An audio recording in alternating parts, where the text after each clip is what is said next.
Hi guys, what's up? My name is Sean Winnie. Today, sabi nga ng, sabi ko nga ng last,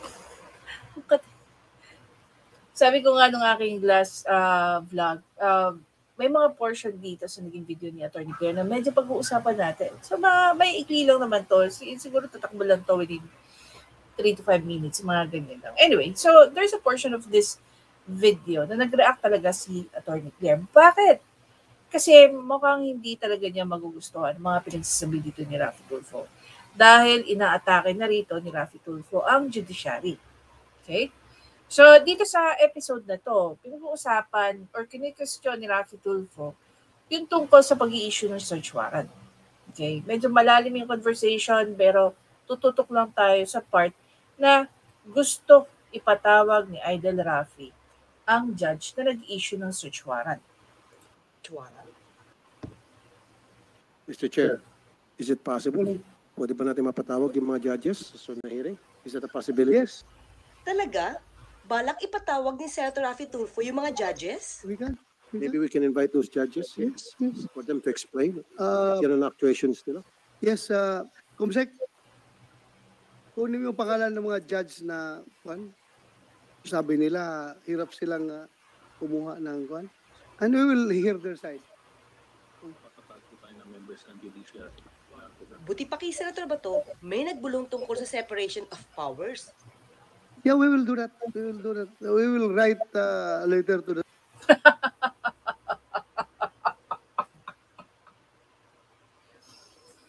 Alam niyo guys, na ito lang ito.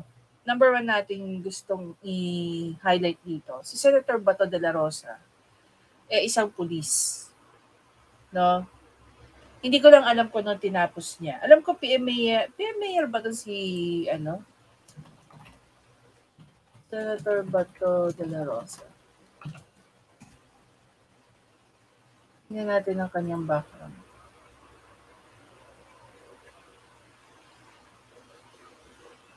Okay. Sabi rito, he's completed his master's degree in public administration and doctorate degree in development administration back in 1998 and 2006, respectively. He is also a member of Listener. Okay.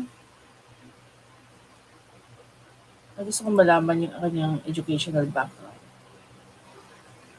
So, ito nga, tama nga ako. Itong si Bato, si Senator Bato de la Rosa, isa pong PM Mayor. Sa pagkakatanda ko, pagkakaintindi ko, itong si Senator Bato, Bachelor's of Military Science, Philippine Military Academy back in 1986. Prior to that, nag-aral po siya ng Public Administration sa Mindanao State University. So that's between 1979 to 1982. And then kumuha po siya ng Master's in Public Administration. Kumuha rin po siya ng Developmental Administration noong 2006. Now, my other question is, imagine niyo naging pulis siya ng matagal na panahon. It's very, very possible na hindi alam ni Senator Bato de la Rosa ang tungkol sa separation of power between 3 different branches of government. Okay? Kung titingnan nyo nga po ang kanyang credentials. Napakaganda ng credentials ni Senator Bato de la Rosa. And he's 61, Hindi siya mukhang 61. Nakala ko nasa nasa 50 plus, Impressive kung gano'n. Imagine niyo, naging director ka, naging senador ka, tapos naging director ka ng tapos PNP chief, executive officer, no?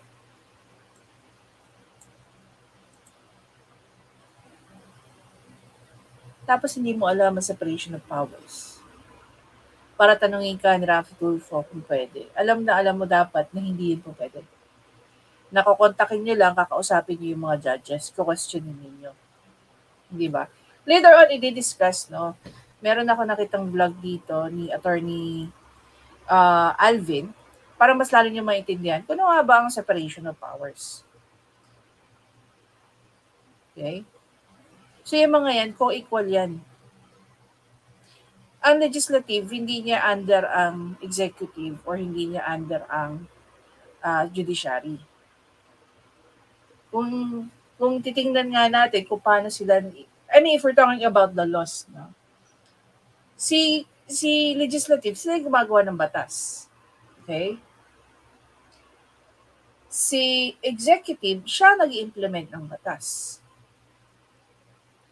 At ito naman si judiciary, basically, ginagamit niya ang batas as a tool para malaman whether or not ang isang tao ay lumabag sa batas na ginawa ni judiciary. But that doesn't mean because itong si legislative, okay, ang gumawa ng batas, feeling nila sila na yung nasa taas. Hindi po ganun yun. So, balikan natin tong si Attorney Claire. The Supreme Court asking them to allow their members of the judiciary to be present during the hearing. And if granted, it's okay. If they don't want to grant our request, then If they don't want, it's not about they don't want.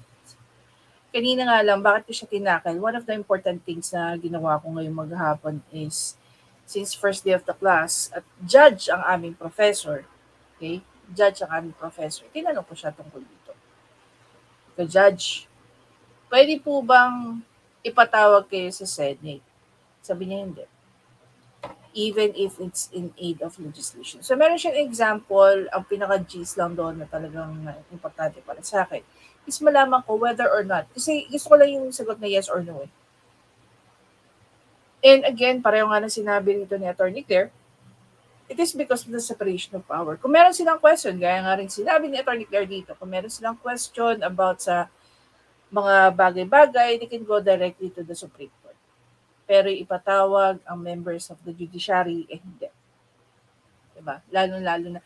Well, basically, yun lang naman yun eh. No, yun lang naman yun eh. Isa sa mga bagay na discuss na, very interesting, no? Kaya lang baka mapahaba yung, yung kwentuhan, so hindi ko na masyadong inurirat yung professor ko. But at least I was able to get my answer.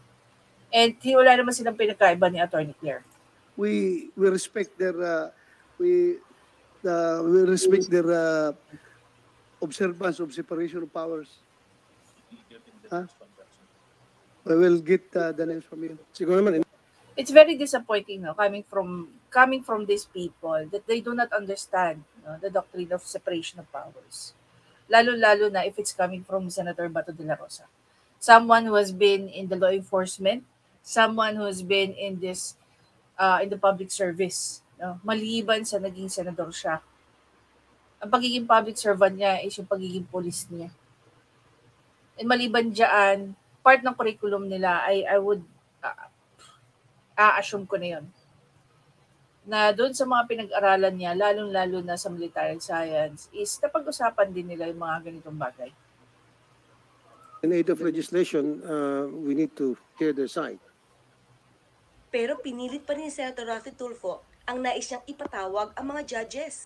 Maybe they have good reasons na para maging ganun ang kanilang pag-aasta. Ganun ang kanilang pag-aasta. Grabe.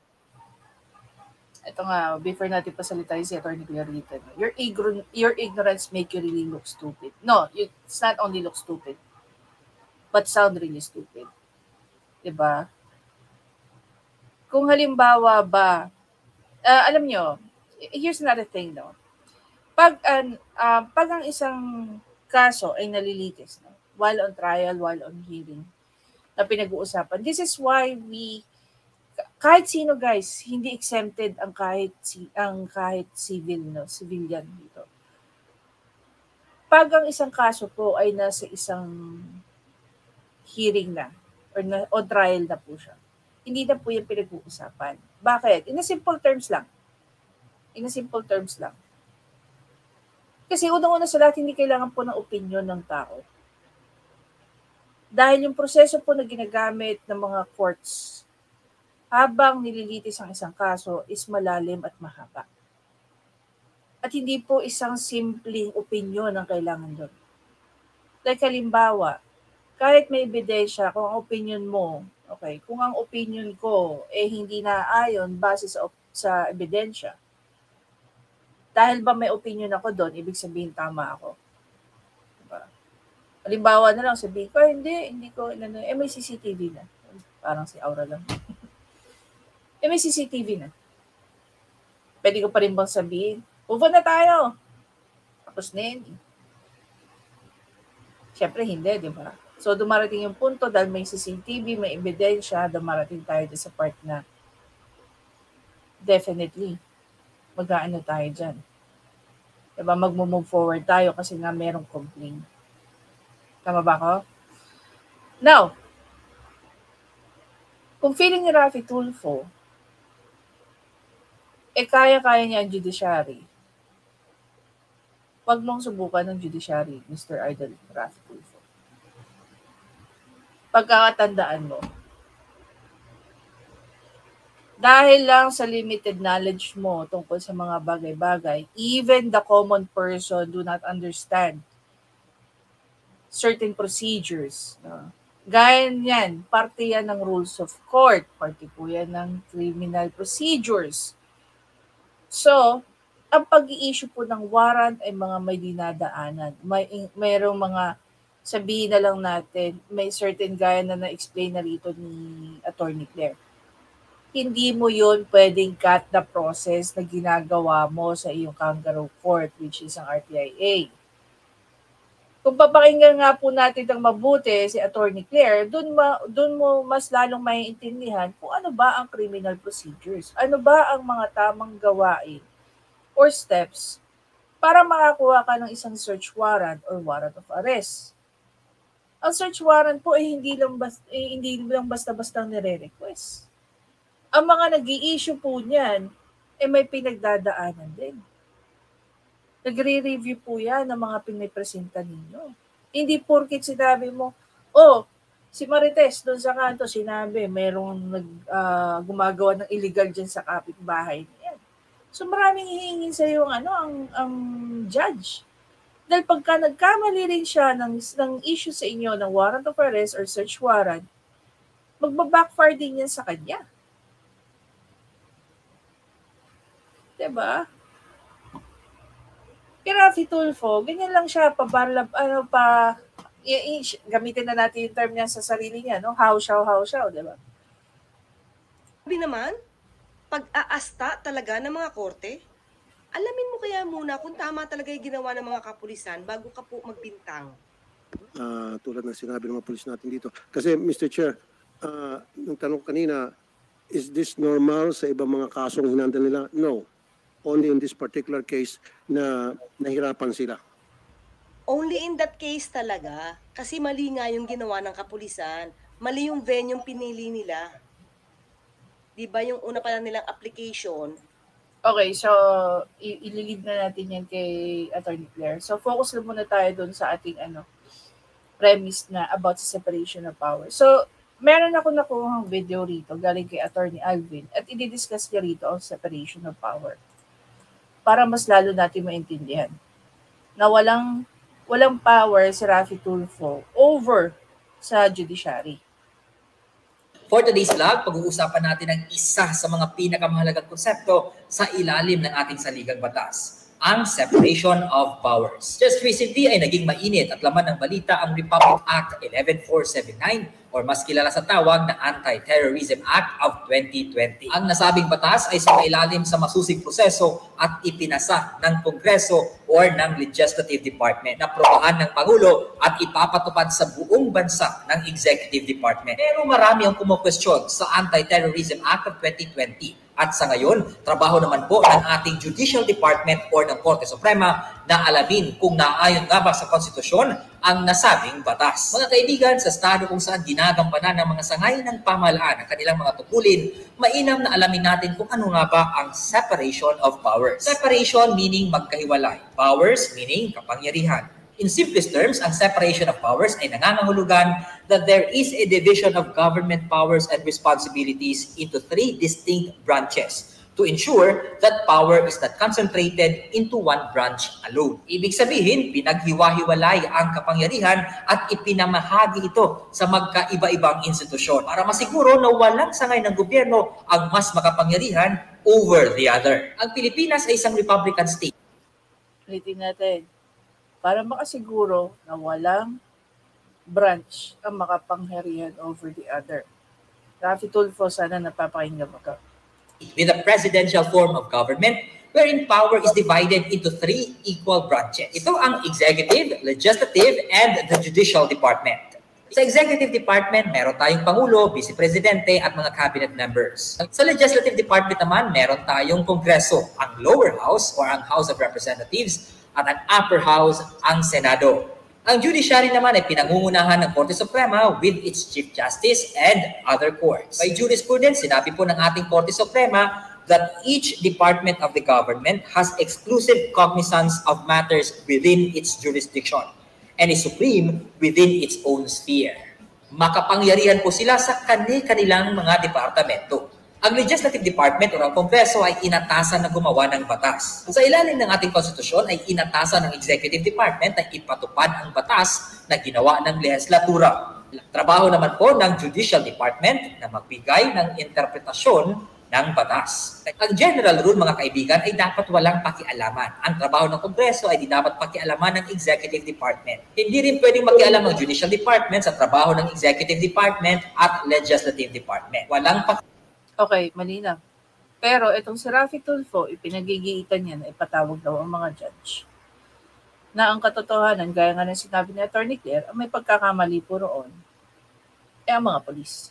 Kialaman at dapat pantay-pantay lamang. Pero para masiguro na walang lamangan sa tatlong sangay ng gobyerno at pantay-pantay lamang ang kanilang kapangyarihan, ay isang sistema na linagay sa ating konstitusyon. Ito ang system of checks and balances where each of the 3 branches of government can limit the exercise of power of the others. Checks and balances. To check means tingnan para masiguro na balanse pa rin ang kapangyarihan. Pinakamagandang halimbawa dito, mga kaibigan, ang Anti-Terrorism Act of 2020. Napakalawak ng kapangyarihan ng Kongreso at kahit ano ay pwede itong gumawa ng batas. Katulad na lamang ng Anti-Terrorism Act of 2020. Pero ang Executive Department, through the President, could have checked the power of Congress by exercising his veto power. Meaning, pwedeng hindi niya permahan o aprobahan ang panukalang batas at ibalik ito sa Kongreso stating his objections to that particular bill. Pero kahit naging batas ang Anti-Terrorism Act of 2020 ay nakikita pa rin po natin na operational ang system of checks and balances. This time, ang Judicial Department or ang Korte Suprema will be the one to check the powers of the executive and the legislative departments by exercising its judicial power vested upon it under the Constitution. Titingnan ngayon ng ating Korte Suprema kung naaayon nga ba sa Konstitusyon ang nasabing batas. Dapat po nating tandaan na kahit separate ang powers ng 3 branches of government, hindi ito nangangahulugan that they should be strictly separated. Ayon sa principle of blending of powers, ay coordination at nagtutulungan ang tatlong sangay ng ating gobyerno in the exercise of a particular power, function, or responsibility para sa epektibong pagpapatakbo ng ating pamahalaan. For example po, wherein nagtutulungan ang executive at ang legislative department. Ang executive department through the president ang gumagawa ng budget at ang kongreso naman ang gumagawa ng appropriations bill. Ang resulta sa pagtutulungan ay ang General Appropriations Act. So guys, we have separation of powers, system of checks and balances, and the principle of blending of powers for today. I am Attorney Alvin and see you in my next vlog. For today's vlog, pag-uusapan natin ang Thank you so much, no? Balik tayo dito kay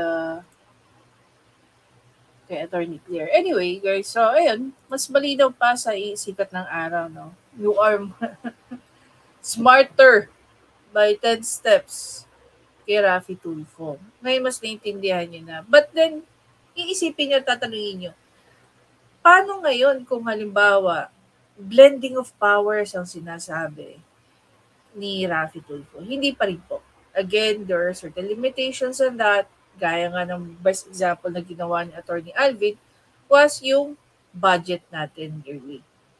Okay? That is one of the best examples. Pero naman, pagdating sa ipapatawag mo ang judge only because ayaw nila mag-issue, so parang sinasabi mo, sinisita mo ang judge. Dahil hindi sila nag-issue ng search warrant only because mali. Diba? Napakahigpit po guys ng Ethics Committee ng Judiciary kumpara sa Ethics Committee ng Senado. Mahigpit din po ang Ethics Committee ng Judiciary kumpara naman sa mga polis. Diba? Imagine niyo, no? One of the things na iniiwasan ng mga abogado anyone who's doing legal practice.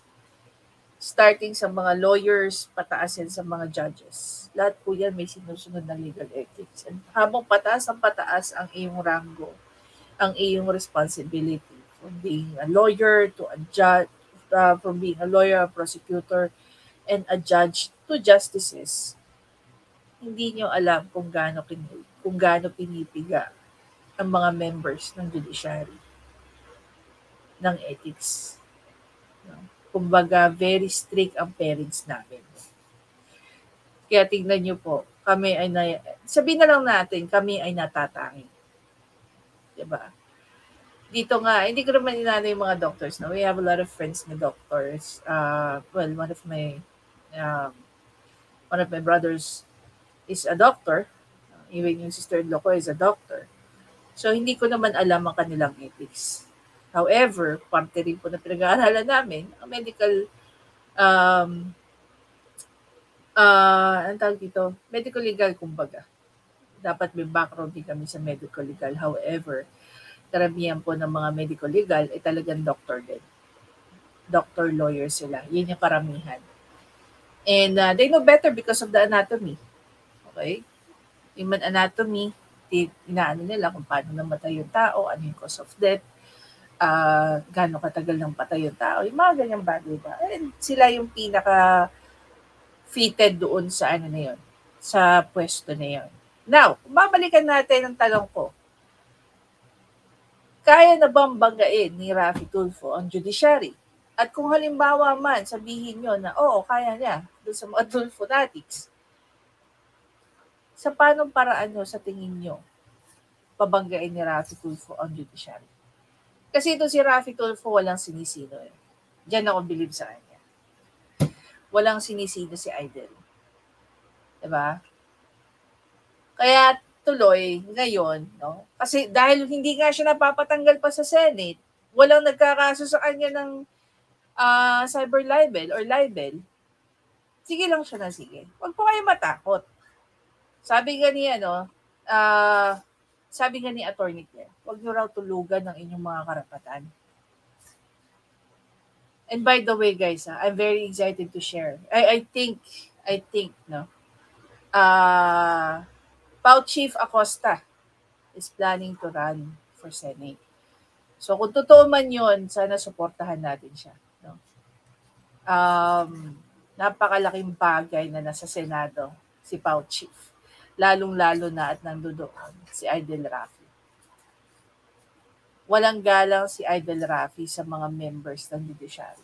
Kung maaalala nyo rin, pati yung piskal, question niya, na sinabi niya, hindi yun dapat kinasuhan.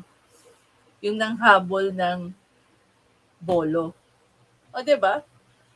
Bakit mo pinakikilamanan ang trabaho ng isang piskal knowing that you know nothing about the law? You don't even know how to create a bill. Tapos questionin mo ang isang tao maliban sa mahabang experience.